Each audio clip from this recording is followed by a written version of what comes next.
नमस्कार दोस्तों, आप सभी का स्वागत है इस वीडियो में।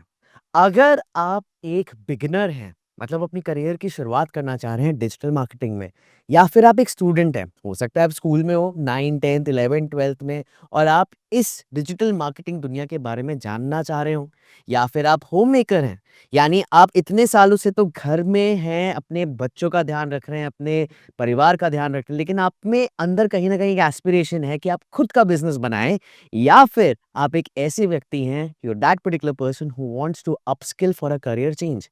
आप चाहते हैं कि वही जो आप एचआर में काम कर रहे थे, या सॉफ्टवेयर टेस्टिंग में काम कर रहे थे, या फिर फाइनेंस में काम कर रहे थे, अब आपका हो गया। अब आप चाहते हैं कि एक न्यू एज टेक्नोलॉजी के कोर्स से हम करें, अपस्किल करें, आगे बढ़ें। तो ये वीडियो आपके लिए है। क्यों? क्योंकि इस वीडियो में आपको मैं बताऊँगा कि डिजिटल मार्केटिंग की स्ट्रैटेजी क्या होती है। मतलब थोड़ा-सा फंडामेंटल हम क्लियर करेंगे, just so that you are able to understand कि एक 5 स्टेप डिजिटल मार्केटिंग स्ट्रैटेजी दिखती कैसे है, और आप उसे इम्प्लीमेंट कैसे कर सकते हैं, और आप इसे सीख कहाँ से सकते हैं। ये सबसे इम्पोर्टेंट चीज़ है, जो इस वीडियो में हम डिस्कस करेंगे। Right, so let's dive straight up into it. अगर हम डिजिटल मार्केटिंग की बात करें तो देखो, सबसे इंपॉर्टेंट चीज है कि ये एक सबसेट है किस चीज का, मार्केटिंग का। तो अगर मार्केटिंग को हम एज अ मेन सब्जेक्ट लेके चलें, तो मार्केटिंग अलग-अलग टाइप्स की होती है, राइट? सालों से ऑफलाइन ब्रांडिंग चल रही थी, ऑफलाइन मार्केटिंग चल रही थी, राइट? आप चाहे पैम्फलेट्स बेच रहे हैं या फिर ब्रोशर्स बना रहे हैं। उसके बाद आया रेडियो का ज़माना, वहाँ पे मार्केटिंग होने लग गई। फिर आया टीवी का ज़माना, वहाँ पे मार्केटिंग होने लग गई। एंड देन आया इंटरनेट का ज़माना, स्मार्टफ़ोन्स का ज़माना, लैपटॉप्स का ज़माना, एंड सारी की सारी मार्केटिंग डिजिटल होने लगी, राइट? तो चाहे आप ऑफलाइन मार्केटिंग कर रहे हो, या फिर आप पेपर बेस्ड मार्केटिंग कर रहे हो, या फिर आप रेडियो मार्केटिंग कर रहे हो, या फिर आप टीवी मार्केटिंग कर रहे हो, जो मेन स्ट्रैटेजी है, जो मेन माइंडसेट है, वो हमेशा सेम रहता है, right? And that is what will be discussing in today's video, and from where you can get that knowledge. तो किसी भी मार्केटिंग स्ट्रैटेजी को अगर हम शुरू करें, तो बहुत क्लियरली वेल डिफाइंड स्ट्रैटेजी बन सकती है if we follow these steps. Number one, and I think जो सबसे इंपॉर्टेंट चीज है, वो है कि आपको प्रोडक्ट को समझना है। आप कौन से प्रोडक्ट या कौन से सर्विस को बेच रहे हैं।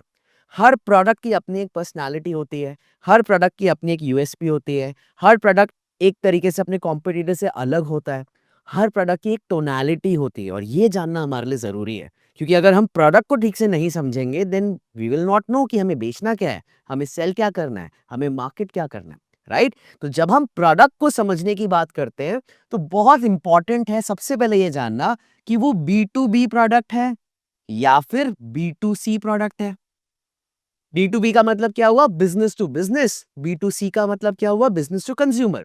एक सिंपल एग्जांपल लें, मान लीजिए आप शैम्पू की कंपनी है, राइट? अगर आप ये शैम्पू डायरेक्टली कंज्यूमर्स को बेच रहे हैं, मुझे बेच रहे हैं, मेरे जैसे हजारों को बेच रहे हैं, और आपका चैनल क्या है, रिटेल शॉप्स हैं, या फिर आपकी खुद की वेबसाइट है, वहां से लोग ये शैम्पू खरीद सकते हैं, तो आपका बिजनेस आया बी टू सी में। वही अगर आपका ये जो शैम्पू का ब्रांड है, आप डायरेक्टली बड़े-बड़े हॉस्पिटैलिटी ब्रांड्स को सेल कर रहे हैं।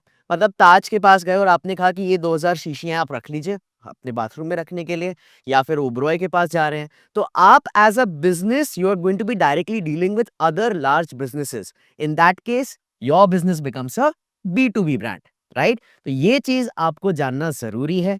दूसरी चीज़ क्या हो जाती है कि क्या आपका प्रोडक्ट टैंजिबल है या फिर इंटैंजिबल है। अब इसका मतलब क्या हुआ? टैंजिबल का मतलब ये हुआ कि आप मान लीजिए फ़ोन है।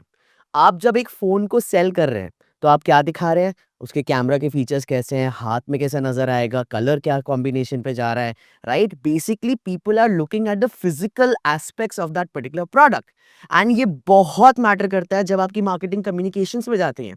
अगर आप एप्पल के एड्स ले लो या सैमसंग के एड्स ले लो, they showcase the main phone, right? उसकी कैमरा क्वालिटी, कितने सुंदर कलर वेरिएशंस हैं, डिज़ाइन, यही चीज़ों पे फ़ोकस रहता है। तो that is a tangible product, something that you can hold.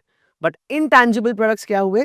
Intangible products वो हुए जो कि आप फिज़िकल वे में आप टच नहीं कर सकते, फ़ील नहीं कर सकते, सेंस नहीं बना सकते, बट उनका जो इम्पैक्ट है, वो आपके लाइफ़ में आता है। फॉर एग्ज़ाम्पल, ये जो आप देख रहे हो यूट्यूब पर, या आप कोई ऑनलाइन कोर्स कर रहे हो, ये एक टैंजिबल प्रोडक्ट नहीं है। ये एक इंटैंजिबल प्रोडक्ट है। You are experiencing this education, you are experiencing this training, और इसका जो इम्पैक्ट होगा वो आपकी लाइफ पर होगा, एक वैल्यू आएगी, राइट? सो जब हम इनटैंजिबल प्रोडक्ट्स को सेल करते हैं, then we focus on the value और the main USPs when it comes to its communication. तो ये जरूरी है प्रोडक्ट को समझना, and then obviously it's very important कि हम उस प्रोडक्ट की पर्सनालिटी को भापें, कि अगर वो पर्टिकुलर प्रोडक्ट इंसान होता तो कैसा होता। वेरी सिंपल, अगर जोमेटो एक इंसान होता तो कैसा होता? आपके फ्रेंड सर्कल में एक ऐसा लड़का या लड़की जो हमेशा पुअर जोक्स मार रहा है, थोड़ी मीम ओरिएंटेड बात कर रहा है, हमेशा भूखा है, उसको दुनिया भर के सारे खानों के बारे में पता है, और वो आपको सजेस्ट भी कर रहा है यहाँ जा सकते हैं, वहाँ जा सकते हैं। थोड़ा-सा उसके बिना जो आपकी गैदरिंग है ना, जो आपका फ्रेंड सर्कल है, वो हमेशा अधूरी नज़र आएगी। वही ज़ोमैटो सडनली एकदम सीरियस बन जाए तो आप उससे रिलेट नहीं कर पाओगे। और अगर हम बात करें मान लीजिए रोलेक्स की, जो सुपर प्रीमियम लग्ज़री घड़ियाँ हैं, अगर वो ज़ोमैटो जैसे बात करने लग जाएँ, तो वो आप उससे रिलेट नहीं कर पाओगे। तो रोलेक्स क्या करता है, वो अपनी पर्सनैलिटी ऐसे दिखाता है कि मैं बहुत ही इंटेलिजेंट हूँ, बहुत ही पॉश हूँ, राइट? बहुत ही ज़्यादा मेरी जो लैंग्वेज है, इंग्लिश बोल रहा हूँ मैं, या जिस तरीके से अपने आप को प्रेज़ेंट कर रहा हूँ, वो सुपर लग्ज़री में आ जाता है। सो प्रोडक्ट की पर्सनैलिटी अंडरस्टैंड करना भी हमारे लिए इंपॉर्टेंट है। ये है आपका पहला स्टेप। दूसरा स्टेप क्या हो गया? जब आप प्रोडक्ट को बहुत अच्छी तरीके से समझ गए, तब आप बहुत ईज़िली ये क्लियर कर पाएँगे कि आपकी टारगेट ऑडियंस कौन है, राइट? अंधे में तो तीर नहीं चलाना है हमें। हम चाहते हैं कि जो मेरा प्रोडक्ट का कम्युनिकेशन है, वो उन लोगों के पास जाए, जो जेन्युइनली उसको चाहते हो या फिर उसको खरीदेंगे। और टारगेट ऑडियंस में हम डिफाइन करते हैं सबसे पहले उनकी डेमोग्राफी।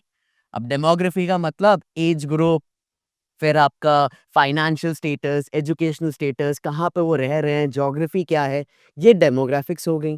दूसरी चीज़ होती है साइकोग्राफिक्स। अब साइकोग्राफिक्स क्या हुई? लोगों का इंटरेस्ट किन चीज़ों में है, राइट? तो interest and at the same time very importantly उनके पेन पॉइंट्स, उनके नीड्स, एंड देन आप उनको क्या सॉल्यूशन दे रहे हैं। तो अगर मान लीजिए मैं एक जिम हूँ, तो मैं उन लोगों को टारगेट करना चाहूँगा जो कि मान लीजिए 18 से 35 साल की उम्र के हैं। उनका इंटरेस्ट किस में है? बॉडी बिल्डिंग में हो सकता है, फिटनेस में हो सकता है, रनिंग में हो सकता है। उनका पेन पॉइंट क्या है? टाइम कम है मेरे पास, और उस टाइम का जुडिशियस यूसेज हो जाए फॉर फिजिकल फिटनेस, राइट? तो क्या आपका जिम या क्या आपका फिटनेस कोर्स ये प्रॉब्लम सॉल्व कर रहा है? तो ये चीज़ जानना ज़रूरी है प्रोडक्ट के बाद टारगेट ऑडियंस। तीसरी चीज़ क्या हो जाती है? आपने प्रोडक्ट समझ लिया, टारगेट ऑडियंस जान ली, अब उस टारगेट ऑडियंस के बेसिस पर you will have to understand कि आपका कौन सा प्लेटफॉर्म जो है वो सही प्लेटफॉर्म होगा to showcase your advertisements, to showcase your ads. Very simple, right? क्योंकि एक जमाने पे जब ज्यादा से ज्यादा लोग न्यूज़पेपर पढ़ते थे, तो लोगों को पता था कि अच्छा, न्यूज़पेपर में भी फाइनेंस सेक्शन में अगर मैं अपना प्रोडक्ट दिखाऊंगा, तो 40 साल से ऊपर के लोगों को मैं टारगेट कर रहा हूँ। और न्यूज़पेपर में अगर मैं पेज 3 पे अपने एड्स दिखा रहा हूँ, तो चांसेस हैं कि मैं एक यंगर ग्रुप पे जा रहा हूँ, क्योंकि पेज 3 पे हमेशा एंटरटेनमेंट की न्यूज़ होती है। और कोई स्पोर्ट्स पेज पे अपने एड्स दिखा रहा है, क्योंकि वहां पर उन्हें एथलीट्स को टारगेट करना है या स्पोर्ट्स में इंटरेस्टेड लोगों को टारगेट करना है, राइट? उसी तरीके से आज के टाइम पे प्लेसमेंट्स न्यूज़पेपर तो है नहीं। प्लेसमेंट्स कहाँ हो रहे हैं? डिजिटल प्लेटफॉर्म्स पर। Facebook, Instagram, YouTube. These are the major channels, LinkedIn. So on the basis of your product and on the basis of your target audience, you will be able to understand कि क्या मुझे Instagram focus रखना है, क्या मुझे Facebook पर focus रखना है, क्या मुझे YouTube पे फोकस रखना है, या फिर क्या मुझे Google पे फोकस रखना है। Make sense? हो सकता है आप सभी पे फोकस करें, या फिर हो सकता है कि नहीं यार, मेरी जो टारगेट ऑडियंस है वो केवल इंस्टाग्राम फर्स्ट ऑडियंस है, तो मैं वहीं पे फोकस करूं।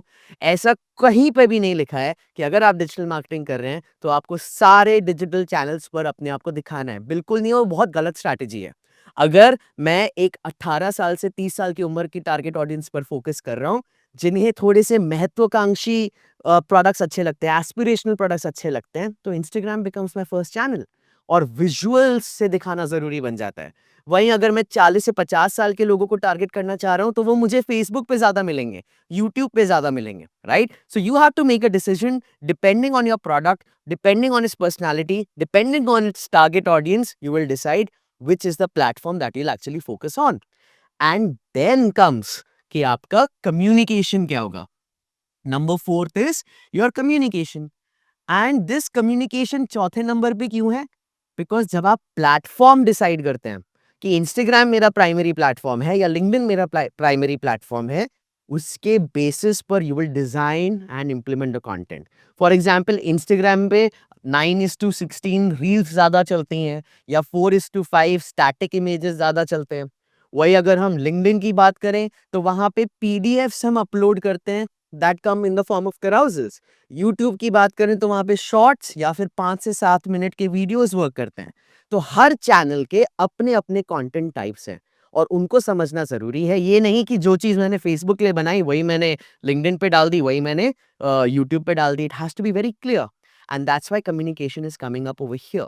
And then finally your last step is distribution, right? And distribution simply means इस कंटेंट को हम डिस्ट्रीब्यूट कैसे करेंगे, क्या स्केड्यूल रहेगा, कौन से दिन हम प्रमोट करेंगे, कौन से दिन हम स्टोरीज डालेंगे, कौन से दिन हम कंटेंट को रिवाइज करेंगे या फिर उसको ऑप्टिमाइज करेंगे। That is where distribution comes into picture. तो ये 5 स्टेप है किसी भी डिजिटल मार्केटिंग स्ट्रैटेजी के। और जो छठा बोनस स्टेप है वो है एनालिटिक्स। बिना एनालिटिक्स के आपकी डिजिटल मार्केटिंग स्ट्रैटेजी या सोशल मीडिया मार्केटिंग स्ट्रैटेजी या आपकी ब्रांड स्ट्रैटेजी कंप्लीटली जीरो है। If you do not analyse what is working, what is not working, and then you start improvising on your content or on your strategy, then you're not truly running a proper digital marketing campaign. So ये चीज याद रखनी है। अब problem क्या है? एक इतने से वीडियो में आपको मैंने कुछ इंफॉर्मेशन दे दी, इसको रिटेन करना है, इसको प्रैक्टिकली आपको इंप्लीमेंट भी करना है और इसके रिजल्ट्स भी देखने हैं। वो इसीलिए गाइस वी नो, जैसे अगर आपको याद होगा वीडियो के स्टार्टिंग में मैंने क्या कहा था कि अगर आप इन चारों में से कोई भी हैं, आप बिगिनर्स हैं या फिर आप स्टूडेंट्स हैं या आप होम मेकर्स हैं या केवल आप स्किलिंग करना चाहते हैं, and you do not want to commit a lot of money और time into understanding digital marketing landscape, तो हम आप ही के लिए एक पर्टिकुलर कोर्स लेकर आए, and that is the digital marketing course with AI. ये हो सकता है आप में से कई लोगों ने देखा भी होगा। इस कोर्स की खासियत क्या है? इसे मेरे जैसे लोगों ने बनाया है, जो अपनी एजेंसीज चला रहे हैं, जो बड़ी-बड़ी कंपनीज में काम कर रहे हैं। उन्होंने अपना टाइम दिया है, अपने क्लाइंट से एक्सपीरियंस लिया है और उसको बढ़िया से वीडियोस में बना-बना के आपके सामने लाने की कोशिश करी है। Best of the best brands, best of the best mentors, and they have put in all of their heart and soul to create a course which will actually be valuable for you. Now, generally, हम जो ये course देते हैं जो कि 3 महीने या 4 महीने का होता है, that is generally for those people जिनको कंप्लीटली अपना करियर रिवैम्प करना है या फिर उनको पता है एग्जैक्टली कि डिजिटल मार्केटिंग ही है जिसमें मुझे घुसना है, and they can invest their 4 to 6 months into it. But what about you? What if you are just starting? What if you just want to get a flavor of digital marketing? What if you want to understand कि ये दुनिया मेरे लिए है भी या नहीं है, या फिर सिंपली आपको एक रिफ्रेशर करना हो, या फिर आप ये चाहते हैं कि मेरे पास टाइम बहुत कम है और धीमे धीमे करके मैं फ्रीलांसर बनना चाहूँ। So for you guys and you guys alone, we have a new product offering which is digital marketing with AI, जो हमारा फ्लैगशिप कोर्स है, but only at 4,999। That's the most important thing. यानी आप 4,999 में इस level का course access कर सकते हैं। प्री रिकॉर्डेड कोर्सेज हैं, लेक्चर्स आप अपनी पेस पर देख सकते हो। You will get access to PW skill certificate. You will have 2 case studies that will be discussed in the entirety of the course. और ये केस स्टडीज नॉर्मल नहीं है। ये केस स्टडीज कहाँ से आएंगी? जो मैं अपने क्लाइंट्स के साथ काम कर रहा हूँ, क्या विन्स हैं, क्या फेलियर्स हैं, क्या सक्सेस है, किन चीज़ों को हमने काम किया, कैसे किसी कैंपेन को from point A to point B पर ले गए, राइट? वो रियल केस स्टडीज, कोई इमेजिनरी केस स्टडीज नहीं। वो आप सीखोगे। You will have live doubt sessions every Tuesday. You will have one live doubt session wherein either myself या फिर जितने भी हमारे एस्टीम ट्रेनर्स हैं, one of them will be with you for 2 hours every Tuesday in order to help you get rid of your doubts or give you extra knowledge. तो अगर आप इस स्टेज में हैं कि करना तो है बट थोड़ा महंगा लग रहा है या टाइम मेरे पास कम है, कैसे मैं अपना स्केड्यूल मैनेज करूंगा, तो एक सब चीजों को भूल जाइए। 4,999 में आपको वो कोर्स मिल रहा है which will help you to learn new things from basics to the most advance level, both digital marketing as well as artificial intelligence. Then at the pace जिस पे आप सीख सकते हो। आपने एक दिन बिजी हो, प्री रिकॉर्डेड लेक्चर्स हैं, आपको जब देखना है आप देख लीजिए। And attend live doubt sessions. ऐसा नहीं कि खाली एक प्री रिकॉर्डेड आपको दे दिया और हम आपको भूल गए। Every Tuesday we'll meet you. Every Tuesday we will take up your questions. Every Tuesday we will help you with practical implementation. So guys, वैसे तो ये you can see 10,000 का है, but we're giving it for all of you guys at 4,999. इसका link आपको description पे मिलेगा। और उसके बावजूद अगर आप कंफ्यूज्ड हैं, अगर आपको नहीं पता कि ये मेरे लिए है या भी नहीं, तो we have a career counsellor link as well in the description. Fill it up, somebody from my team will reach out to you, help you understand कि आपकी growth digital marketing with AI में कैसे हो सकती है। तो इस opportunity को लीजिए, समझिए कि ये जो स्किल है 21वीं सदी का स्किल है, और 22वीं सदी में भी यही रहेगा, 23वीं सदी में भी यही रहेगा, बस चैनल्स बदल जाएंगे, राइट। और मार्केटिंग एक ऐसा स्किल है जो आप चाहे मार्केटिंग वर्ल्ड में हो या ना हो, आपको आना चाहिए। हर समय कभी ना कभी आपको अपने आप को मार्केट करना होगा। So this is all for you. If you have any questions, put down in the comments and I will see you in the next video. तब तक के लिए ध्यान रखें।